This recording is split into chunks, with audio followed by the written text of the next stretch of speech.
Welcome to ABC knowledge world. இன்றைக்கி நம்ம பார்க்க போகிறது 6th standard maths term 3 unit 2 இன்டீஜர்ஸில் உள்ள எக்ஸசைஸ் 2.1 பார்க்கலாம். 9 sum. Put the appropriate signs as greater, smaller or is equal to in the box அப்படின்னு கொடுத்துருக்காங்க. அதாவது அப்ரோப்ரியேட் சைன்னா அதாவது கிரேட்டர் தென் ஸ்மாலர் தென் அது சொல்லுவோம்ல, அது இல்லைன்னா ஈக்குவல் டு. ஃபார் எக்ஸாம்பிள் இப்போ +8 பக்கத்துலேயே +8 இருக்குது. அப்போ நீங்கள் என்ன போடுவீங்க? ஸ்மாலர்னு போடுவீங்களா, பிக்கர்னு போடுவீங்களா, ஈக்குவல்ட்டுன்னு போடுவீங்களா?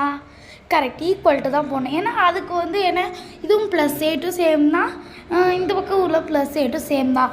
ஸோ நம்ம அங்கே ஈக்குவல்ட்டு போகிறோம். இப்போ ஃபார் எக்ஸாம்பிள் 0 இருக்குது, பாக்ஸ் இருக்குது, -1000 இருக்குது. 1000 தான் கரெக்டுன்னு சொல்கிறீங்களா? தப்பு, 0 இஸ் த கரெக்ட். ஏன்னா -1000ன்றது 0க்கு பின்னாடி இருக்கும். அப்போ -1000 0வோட ரைட்டு.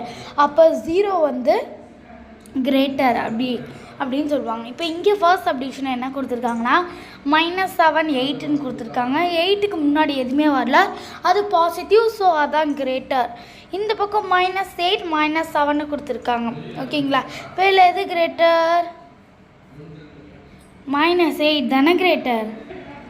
-8 தானே கிரேட்டர்னு சொல்லுவீங்க. -8 கிரேட்டர் இல்லை, -7 தான் கிரேட்டர். ஏன்னா -8ஓட ரைட்டு தான் -7, ஸோ தட் இஸ் கிரேட்டர்.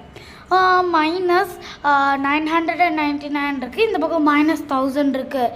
எது இல்லை கிரேட்டர்? கரெக்ட், -999 தான் கிரேட்டர்.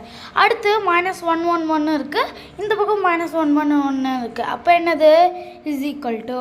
இந்த பக்கம் 0 இருக்குது, இந்த பக்கம் -200 இருக்குது. -200 தானே கரெக்டு?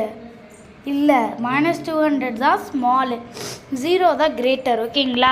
உங்களுக்கு நல்லா புரிஞ்சிருக்குன்னு நினைக்கிறேன். நம்ம அடுத்த வீடியோவில் பார்க்கலாம். தேங்க்ஸ் ஃபார் வாட்சிங் த வீடியோ.